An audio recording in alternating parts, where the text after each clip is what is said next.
The rolling suitcase, one of the most obvious inventions ever, right? So take a guess. When was it invented? Got a number? How about 1987? Yep, this is a list of things older than the modern rolling bag. But here's what's really weird. It's actually invented many, many times. There's a patent for a wheeled valise in 1921. Then there's this patent in 1925. In 1928, this woman builds her own. Then there's another patent in 1949. Alfred Krupa adds wheels to his suitcase in 1954. In 1958, inventor David Bloom pitches wheels on suitcase to luggage execs. They reject him. Finally, in 1970, Bernard Sadow again patents the wheeled suitcase.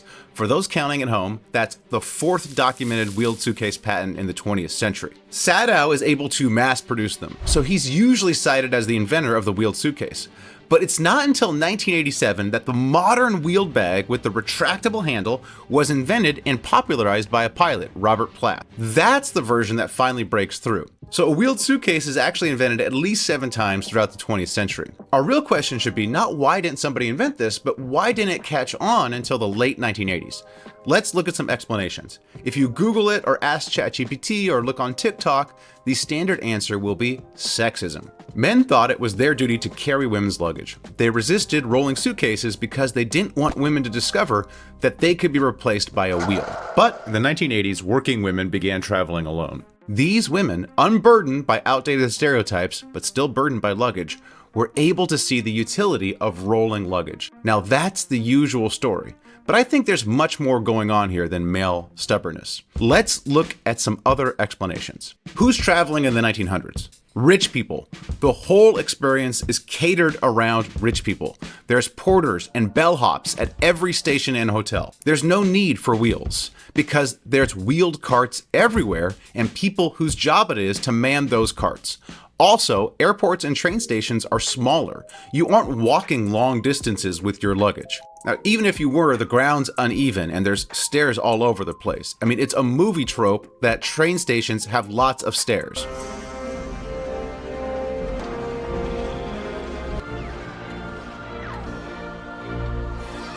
But travel democratized in the late 20th century. In 1941, it cost about $6,000 in today's dollars to go from LA to Boston and back. Today, that'll cost you $300 if you're willing to fly Spirit, $600 if you have self-respect. Now, most of the decrease in prices is coming after the 1978 deregulation. It took a blue-collar worker 3 shifts to make enough for an average round-trip ticket in 1979, whereas it takes 1 shift today. So we have way more people flying. To accommodate all these new flyers, the major US airports undergo renovations in the 1980s, adding terminals. And more places are adding ramps and elevators to accommodate wheelchairs at the same time. This makes it so now there are these long walks between gates on smooth ground. And while the price of plane tickets has gone down, the price of porters hasn't gotten cheaper. So by the end of the 1980s, you have a lot of middle-class travelers who don't have hired help, walking long stretches on very smooth airport floors with more ramps and elevators. There's now a market for rolling luggage. Explanation 2. Complementary technology. Skateboarding explodes in the late 1970s. All right, why is that? Did people all of a sudden become more cool and radical?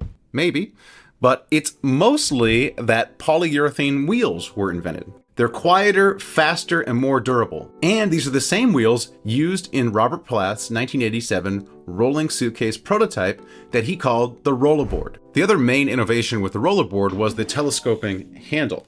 Handles like this had become prevalent in the mid-20th century. So Platt's innovation really is to take those 2 new technologies, polyurethane wheels and telescoping handles, and put them on the suitcase. So I wanted to compare Platt's invention to the older 1970 rolling suitcase design. So I put some wheels on a 1960 suitcase and added a leash. Then I packed up that suitcase and a modern one with my usual luggage, clothes, a Lego set, and a photo of Adam Smith.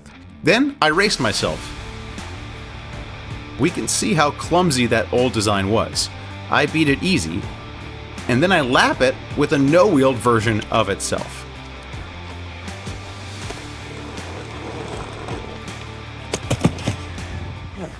Obviously, this isn't a perfect scientific test. But if you know anybody who dealt with those older styles, then they'll tell you they're unwieldy. They tip easy. Whoa, you almost got the baby, Dean. So the rollerboard really is an innovation. It's so much better. And it's a super cool story. Plath is a pilot.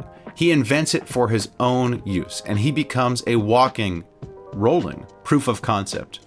Other pilots want them, then the flight crews, then frequent travelers, and by the mid-1990s, everyone. Plath goes from pilot to suitcase baron. All right, let's go to explanation 3. The original one, sexism. The evidence for that is, well, people said it. Sadow, the inventor of the 1970 leash-suitcase, cited gender roles as the reason many department stores rejected his design. At this time, there was this macho feeling. Men used to carry luggage for their wives. It was the natural thing to do, I guess. But that can't be the whole story for slow adoption.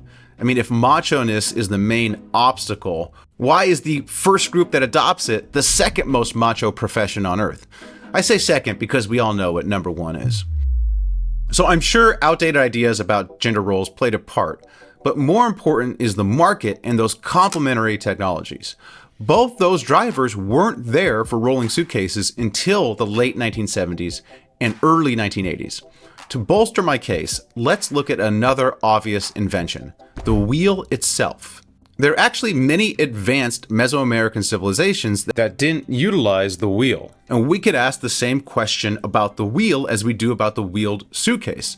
How could they not come up with it? The answer is actually the same as well. Early societies with no wheels have 2 things in common. They're situated in rugged areas, rocky or swampy. A wheel wouldn't be that useful. There's no market for it.